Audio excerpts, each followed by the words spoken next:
Quand on parle de voyage à vélo, on met souvent en opposition deux termes, le cyclotourisme et le bikepacking. Alors, qu'est-ce que ça veut dire et quelles sont les différences? Je vous explique tout ça.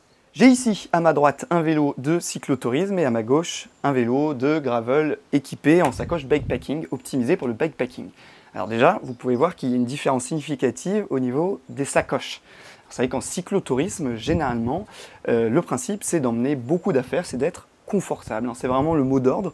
Donc par exemple avec Léa, nous quand on a voyagé en Europe, on était en mode cyclotourisme parce qu'on avait besoin de beaucoup de matériel pour traverser les 4 saisons, pour voyager 15 mois et d'être le plus confortable possible. Et donc on n'avait fait aucun compromis sur le volume d'affaires qu'on voulait emmener. Enfin si forcément, il y avait des compromis bien sûr. On ne peut pas emmener toute sa garde-robe et toutes ses affaires non plus. Mais voilà, déjà en termes de volume, il va y avoir beaucoup plus de place. Par opposition, en bikepacking, on va essayer d'être le plus compact possible, le moins volumineux. Donc, comme vous pouvez le voir, il y a différentes sacoches qui sont réparties sur le vélo avec des volumes beaucoup plus petits. Donc, chacune de ces configurations va avoir ses avantages, ses inconvénients. On va les passer un petit peu en revue. Et donc, vous allez voir qu'il n'y a pas un mode de voyage qui est mieux que l'autre. C'est juste des façons différentes de voyager et qu'il va falloir adapter ces sacoches en fonction de ce qu'on veut faire. Ça va dépendre de vous et de votre projet. On va donc commencer par le cyclotourisme, le vélo de voyage classique. En ce qui nous concerne, on avait deux grosses sacoches à l'arrière, deux sacoches un petit peu plus petites devant, plus une boîte guidon. Et alors ces sacoches-là, elles vont avoir l'avantage de se clipser et déclipser très rapidement. On va pouvoir les retirer en un geste, accéder au contenu, pouvoir les ouvrir en grand et donc pouvoir enlever et remettre des affaires assez facilement avec cette grande ouverture. Et donc de la même façon, pouvoir les refermer avec toujours une marge au niveau du volume. On ne va pas avoir besoin d'optimiser vraiment au maximum comment sont rangées les affaires dedans pour pouvoir les refermer. On a un petit peu de marge et ça va être vraiment pratique quand on voyage parce qu'on a toujours besoin d'un petit peu plus de place pour par exemple de la nourriture qu'on va vouloir garder pour quelques jours si on n'a pas accès à des supermarchés par exemple. En ce qui nous concerne avec Léa, on avait toujours un petit peu de place dans les sacoches avant justement pour pouvoir mettre un petit peu de nourriture. Alors ça fait beaucoup de poids à l'avant, mais en fait la façon dont sont fixés les porte-bagages permet d'abaisser le centre de gravité et donc si on charge raisonnablement, ça n'a pas non plus un impact significatif sur la conduite. L'autre avantage de ce type de sacoche, on va dire classique, c'est que ça se fixe sur n'importe quel porte-bagages. Donc en fait, vous prenez un vélo, vous mettez un porte-bagages dessus et vous pouvez clipser n'importe quel type de sacoche. Et ça, c'est vraiment pratique, soit si on veut s'échanger des sacoches, soit si on n'a pas non plus envie d'investir dans beaucoup de matériel, puisque là, finalement, il y a le coût du porte-bagages et des sacoches, mais c'est à peu près tout. Vous allez le voir dans le bikepacking, c'est tout de suite beaucoup plus cher. Cette boîte guidon, qui est très pratique pour accéder rapidement à ces affaires dont on a besoin tout le temps sur la route, type téléphone portable, porte-monnaie, et dans mon cas, c'était l'appareil photo qui m'était accessible tout le temps depuis le vélo. Donc ce type de configuration, ça peut se faire sur n'importe quel vélo. Ici, on est sur une randonneuse acier qui est vraiment faite pour charger du poids, pour voyager longtemps. Et c'est un vélo qui est quand même assez lourd, qui n'est pas forcément très confortable à rouler en dehors du voyage. Mais du coup, il va pouvoir supporter n'importe quelle configuration, comme je disais. Et donc, voilà, pouvoir être chargé avec ce gros volume que nécessite un voyage à vélo dans le confort. Généralement, quand on a ce type de sacoche, c'est plutôt pour des terrains qui sont lisses, des chemins à la limite, pour la simple et bonne raison que ça va montrer ses limites quand ça va secouer un petit peu plus. Parce que les sacoches, elles sont fixées sur porte-bagages, mais elles vont quand même être un petit peu mobiles. Le fait qu'elles soient grandes et volumineuses, les affaires vont être moins tassées dedans et donc moins rigides. Et donc, dès qu'on va prendre des chemins un peu plus chaotiques, ça va avoir tendance à secouer un petit peu. Et ça, franchement, c'est pas très agréable quand on est dans des chemins qui secouent. C'est pour ça que généralement, quand on est équipé en cyclotourisme, on est aussi équipé avec des pneus qui sont très polyvalents, qui sont faits pour la route, le chemin, mais qui sont généralement pas des pneus très crantés, ou en tout cas des pneus pour faire du off-road, pour faire plutôt une pratique gravel. C'est donc ma transition toute trouvée pour passer cette fois-ci aux avantages et inconvénients des sacoches de bikepacking. Donc déjà pour nommer un petit peu les éléments techniques, on va dire, des sacoches, là on va avoir la sacoche de cintre, donc qui est suspendue dans son harnais avec un sac souple. Ça va être déjà la grande différence par rapport à cette boîte rigide, c'est que là ici on est sur des sacs souples et ça va être le cas de toute la configuration. Ici on a la sacoche de fourche, donc là encore on peut mettre un petit peu ce qu'on veut, il y a soit des systèmes de cage sur lesquels on vient sangler des sacs souples, soit il y a aussi un produit de chez Clip qui vient se clipser un petit peu à la manière de ces sacoches là, mais attention, le volume sera beaucoup plus petit, on est à 6 litres au maximum contre 12 litres ici. Déjà on est divisé par 2. Ensuite, là sur mon vélo, j'ai mis une sacoche de cadre. Donc ça, on peut l'utiliser aussi en voyage classique, hein, mais là, ça va permettre d'optimiser les affaires qui sont au plus proche du cadre. Et enfin, derrière, on va avoir la sacoche de selle qui, comme son nom l'indique, est fixée derrière la tige de selle. Et donc toute cette configuration va avoir aussi des avantages et des inconvénients qui vont justement faire écho à ce qu'on vient de dire sur le cyclotourisme. Le premier avantage, ça va être la stabilité des bagages. Oui, parce que là, on est vraiment au plus proche du vélo, et comme je disais, sur le cyclotourisme, ça a tendance à secouer un petit peu. On va avoir beaucoup moins ce problème en bikepacking, puisque les sacoches vont vraiment être très proches du cadre, les affaires vont être tassées dedans, beaucoup plus serrées, ça va beaucoup moins secouer, ça va moins faire de bruit parasite, et ça va éviter un petit peu ce guidonnage qu'on peut avoir quand les affaires se mettent un petit peu en mouvement, quand ça secoue. L'autre avantage, ça va être le poids, puisqu'on va être beaucoup moins lourd avec... Rien, je parle uniquement en termes de sacoche, hein, pas en termes de contenu. Les sacoches de bikepacking vont être plus légères que des sacoches rigides comme ça, puisqu'on n'a pas besoin non plus de porte-bagages. Et oui, c'est fixé directement sur le vélo, pas besoin de structure rigide pour les fixer. Et donc, tout ça, ça va faire un gain de poids qui est significatif quand même. Et on sait tous que le poids en voyage, c'est important. Bon, il se met à pleuvoir derrière moi, mais c'est pas grave, je vais quand même continuer la vidéo, je suis abrité, ça va.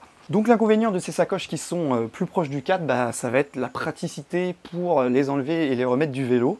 Contrairement à ce système classique où je vous ai montré, c'est juste un clip, hein, c'est vraiment fait en un geste. Ici, ça va être un petit peu plus laborieux parce qu'il va falloir souvent enlever plusieurs sangles, ouvrir le sac souple, le déballer au sol ou sur une table, et puis devoir le recharger de façon optimisée, c'est-à-dire que chaque chose a vraiment sa place, et pour pouvoir le remettre dans les sangles sans que, par exemple pour la sacoche de guidon, sans que ça gêne le poste de pilotage. Donc tout ça, ça demande un petit peu plus d'assiduité sur le rangement, et puis du coup forcément sur le volume d'affaires qu'on prend.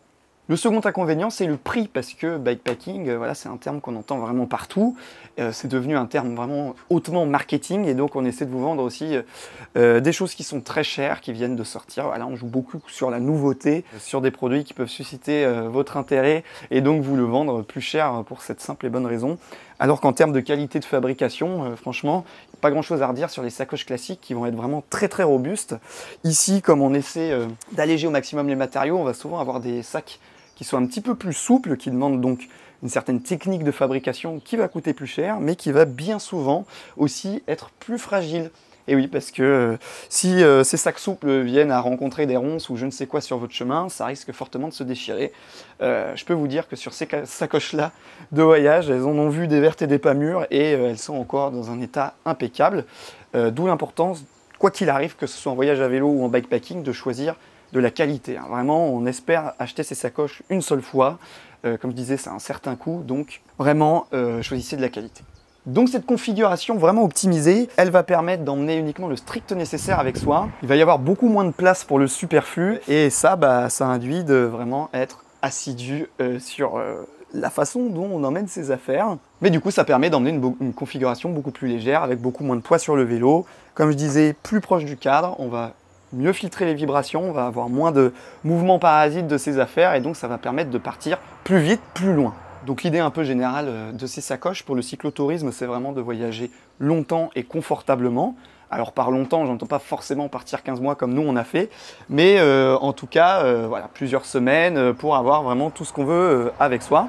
Bien souvent quand on part en bikepacking, c'est pour moins longtemps, mais souvent pour une distance un peu plus grande chaque jour pour vraiment optimiser la vitesse. On est plus dans un esprit de performance, et puis aussi et surtout de pouvoir aller hors des sentiers battus et de pouvoir vraiment faire du off-road.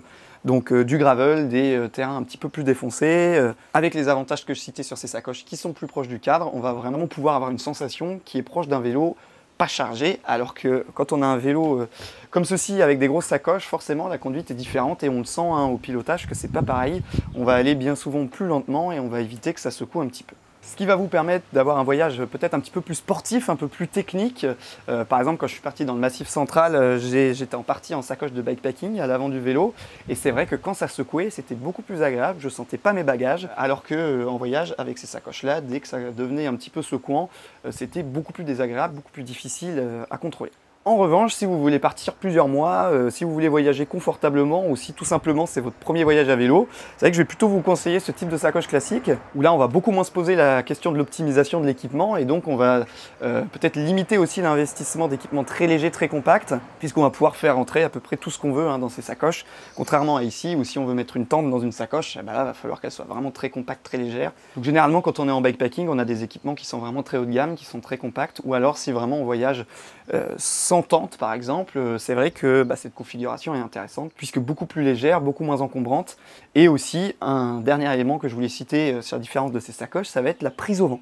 Alors vous voyez que ces sacoches-là, elles dépassent fortement du vélo, donc elles vont avoir une fâcheuse tendance à prendre le vent et à vous ralentir beaucoup trop quand ça souffle en face.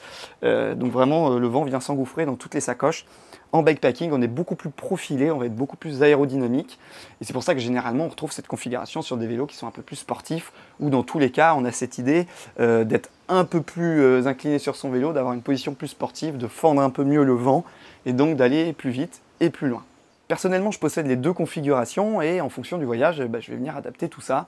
Là, avec Léa, on projette peut-être un projet bikepacking et là, on a vraiment envie d'être très léger parce qu'on va faire des sentiers qui sont vraiment très très chaotiques et on a envie de voyager vraiment léger, de se faire plaisir vraiment sur le vélo, ne pas subir le poids de tout le chargement et son encombrement.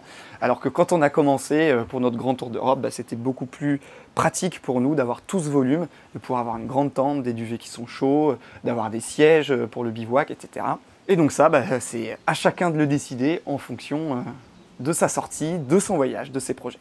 On peut faire aussi un mix des deux, comme je le disais tout à l'heure, je l'ai fait dans le Massif Central, j'avais des sacoches bikepacking à l'avant et derrière j'avais mon porte-bagages avec des sacoches comme ceci pour pouvoir mettre un peu plus de volume parce que sinon j'étais un petit peu juste, j'avais pas la place de prendre tout ce que je voulais. Quoi qu'il en soit, essayez vraiment d'optimiser votre matériel, de ne pas prendre tout ce qui est au cas où, ah oui mais si il arrive tel truc, je prends ça au cas où. Tout ça c'est vraiment les premières choses à éliminer pour réduire vraiment le volume dans ses bagages. Et il y a autant de façons de voyager que de voyageurs à vélo, donc ne vous fiez pas à telle ou telle tendance ou ah oui mais telle personne a tel type de sacoche.